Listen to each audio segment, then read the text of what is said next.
All right, y'all, welcome back to the show. It's Anti-War Radio. And our next guest is Matthew Rothchild. He is, I think, editor of The Progressive.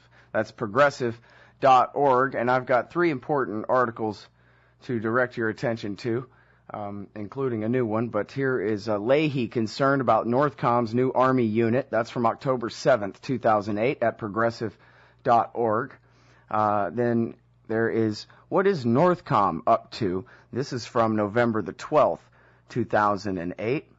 And now the brand new one, the Pentagon advances on America, October 21, 2010. There may be more on this topic, but those are 3 good ones for you. Welcome back to the show. Matthew, how are you doing? I'm doing fine. It's always nice for you to have me on. Well, I really appreciate you joining us today. So I guess, first of all, take us back then to 2008. Or in fact, maybe we need to take us back to 1998 when Bill Clinton created the Northern Command for the United States in the first place, or at least tried to, right?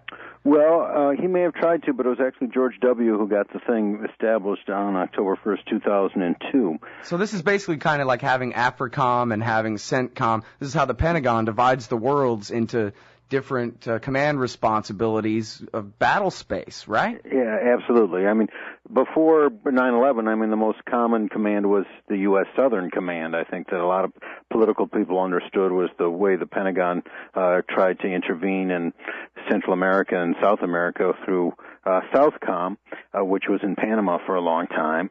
And then there's CENTCOM, or U.S. Central Command, which has jurisdiction, Pentagon jurisdiction anyway, over the whole Middle East and Afghanistan. And it was Petraeus who was in charge of CENTCOM there before he was sent over to replace McChrystal over in Afghanistan.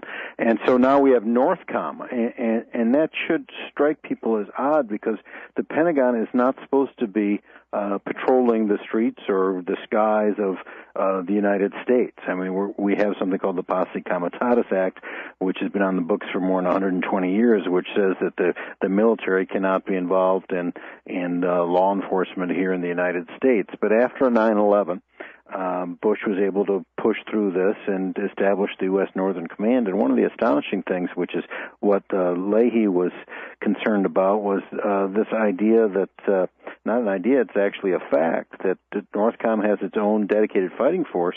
It got the Army's 3rd Infantry Division, 1st Brigade Combat Team, 4,700 people who actually had experience fighting in Baghdad and patrolling Ramadi in Iraq, and now they're deputized to the U.S. Northern Command. This may be illegal, actually. It hasn't been challenged yet, but the ACLU is worried about it. I'm worried about it. Senator Leahy's worried about it. Well, now, if I remember right from the Onion headline back in 2003, George Bush bravely leads 3rd Infantry into battle in Iraq, I think they were the tip of the spear of the American invasion, the 3rd Infantry Division, right? Yeah, they were one of the like first. The old Big Red One, the 1st Infantry from back before. Yeah, they were right there at the front lines. All right. Well, now there's a few things to go over here. First of all, you talked about the Posse Comitatus Act. Can you give us a little bit of history for people who don't speak Latin and aren't too familiar with, say, 19th century American war history? Well, it was a law that was put on the books to keep the Army post-Reconstruction era from patrolling the streets, essentially, and that's been on the books for a long time. The Bush administration tried to change it, and actually did for a little bit, and then Leahy himself of Vermont was able to pass a law that would put, or was supposed to put anyway, the military back into its box, but it seems to be jumping out of that box right now. And now I'm sitting here scratching around inside my brain trying to come up with the name of the Supreme Court case, but I'm going to get it wrong, so maybe I'll just stay quiet on that. But at some point, I think right after the Civil War, the Supreme Court ruled that martial law is unavailable as a power to be exercised by the executive as long as the courts are still open for business. And I think they were directly addressing habeas corpus, but they were basically saying, well, like, for example, what happened to Jose Padilla, you can't do that. As long as the country is not in such a state of internal convulsion that the judges are still able to make it to the office in the morning, they have the priority. Well, I hope that's still the law of the land, but I have some doubts about that. One of the doubts is National Security Presidential Directive 51 that Bush signed when he was in office, that gives the President of the United States the power over all three branches of the government, not just the executive branch, but also Congress and the judiciary in times of an emergency that the President himself would declare. So there are a lot of things on the books that especially came on the books during Bush and Cheney's reign that are just sitting there waiting for another chief executive who wants to, haul them out and really destroy our democracy. And having Northcom at the chief executive, the commander-in-chief's disposal would be, something that president, if he or she is malicious and undemocratic, could use. Yeah, and you know what? What I thought it was actually right. The Milligan case. That was the Supreme Court decision where they said martial rule can never exist where the courts are open, and then the proper and unobstructed exercise of their jurisdiction is also confined to the locality of actual war. So, but I guess then that's begging the question, isn't it? But here's my thing. Tea parties here and left-wing eco-activists there or something. What internal threat is there? Don't tell me the mosque-building Muslims in New York are going to be the target of this. Which Americans could George Bush or Barack Obama possibly conceive of using this 3rd Infantry Division against? Matthew, do you think? Yeah, I just don't know. I mean, that's the puzzle and that's the worry. There was discussion in the Bush administration by Homeland Security. Actually, a contract went out to Halliburton to build detention camps for illegal immigrants or undocumented workers, and that's always a fear that I have, that there are going to be roundups if this climate gets any worse. I mean, we're seeing a lot of nastiness coming out of Arizona and spreading across the country about people who are here without proper papers. And, it doesn't take a wild imagination to see that things could really go down an ugly slope here in the United States, and then to have all that power at the hands of the president with the Northern Command at its disposal is a concern. I mean, last year the Northern Command tried to get Congress to allow it to dispatch 400,000 troops across the country in times of an emergency, and to let the Secretary of Defense, not even the President, authorize it at his or her own discretion. So, I mean, it's not like the Pentagon is not thinking of these things. Yeah, it's just like Robert Higgs wrote in his book Crisis and Leviathan. You have this ratchet effect where no matter how bad these people fail, since they have a monopoly on doing their supposed job, all they can ever do is get more power. So if 9/11 sits there and happens while they're sitting there on their watch, then they get a Patriot Act, they get an Office of Homeland Security, then the 9/11 Commission comes out and says just what a poor job they did. They get a Department of Homeland Security out of that. Then Hurricane Katrina comes and drowns New Orleans, and George Bush says, you people are right. You know what? Brownie didn't do that good of a job. From now on, we need to put the Army first. They're the ones that we can trust to really get things done. And every time something horrible happens, the rule of law dies a little more, and the power of the imperial presidency grows, and not just over Iraqis and Afghans and Pakistanis and Somalis, but over us here. And this is what concerns me. And any person in any branch of government and any bureaucracy is hostile to giving up power. Rather, they want to accumulate power. And now that power has been accumulated in the executive branch, you don't see Obama giving it up. And so it's just going to lie there waiting for the next person to abuse it, assuming that Obama doesn't abuse it. I don't think Obama will abuse it in any kind of dictatorial way, though I know there's these conspiracy people on the right think that's going to happen any second. Now, that's not how I read Obama, but I do have some real concerns if Sarah Palin became president. Sure. Well, and, for the people who come from the other point of view, think this is perfectly fine when it's George Bush or if it's Sarah Palin, but don't trust it with Obama, the point is the same, right? That, violence in this society is supposed to be distributed by law, not by the will of some man up there on a high chair. Absolutely. And where were they when Bush was grabbing all this power? Right. Well, and, there's plenty of real concern for the Constitution and plenty of hypocrisy on all sides to go around, it seems like to me. But I'm really glad that the Progressive is good on this issue. It's some of the best journalism on it. We'll be back with Matthew Rothchild after this. Anti-War Radio.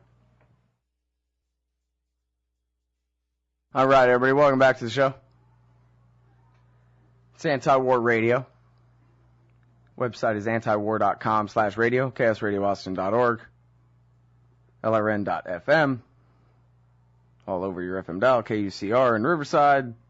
Soon enough, I'll have my own show on KPFK. It's biding my time. Almost there. All right, we're talking with Matthew Rothchild from The Progressive. And by the way, Matthew, did I say it right that you're the editor of The Progressive? Yeah. I'm sorry, I just didn't have your bio in front of me. I wanted to make sure I had it right. I'll answer to that. Yeah, there you go. Good. It's a good thing to take responsibility for. All right, so now here's the thing. You're talking about, again, 4,700 men of the 3rd Infantry Division, now basically active duty, maybe just sitting somewhere waiting to be used for something, but they're on the case. These Iraq War veterans, hardened, battle-hardened soldiers here, and it all sort of seems like it's an anvil on the windowsill up there waiting to fall on our head, but it hadn't quite been pushed yet. And I wonder, is this the kind of thing where you think, like say there was another September 11th sized attack, do you think that would just be it, and they would just say, well, there is no Constitution anymore, it's military rule now, like Tommy Franks told Cigar Aficionado. One more attack and we'll have a military form of government in this country. Well, that's a big concern, and it wasn't just Tommy Franks, but it was Wayne Downing, who was Condoleezza Rice's deputy at the National Security Council, who said if the United States is attacked again with weapons of mass destruction, we're going to have to suspend the Constitution. And so, they were right up front about that. And Bob Woodward himself had heard people talking about that too, and I heard him give a graduation speech a few years back where he said, we need to pay more attention to this because this is what these guys have in store for us, and yet there haven't been a lot of people paying attention to it. Yeah, well, and you know what? As long as we're talking about it, I happen to have a clip here. It's just 1 minute long from the days of the Iran-Contra scandal back in the 1980s, and this is Congressman Jack Brooks, a Democrat from Texas, attempting to ask Oliver North about a plan to suspend the Constitution, and in this case is the Rex 84 and Operation Garden Plot and all that. People can read about it, and it's a lot like what you talked about with those contracts for Halliburton to build, presumably temporary camps for mass roundups of immigrants. Well, the idea was if there was in this case, if there was too much domestic dissent among Latinos about a full-scale invasion of Nicaragua, then this is what we would have to resort to, and they came up with a plan for it. And I just like sharing this exchange with people because I know most have never heard it. It's from the movie The Panama Deception. Why didn't it go in? Okay, well, my iTunes decided to stop working, so never mind. The other thing that... What a waste of a piece of interview there. Too bad, I wanted to hear it. But listen, there was also back in 2008, a member of Congress, a California representative named Brad Sherman, said, this is right as Lehman Brothers had crashed and the whole economy on Wall Street was going down. Congressman Brad Sherman said, he was told that if they don't hold their nose and vote for this bank bailout, there was going to be martial law.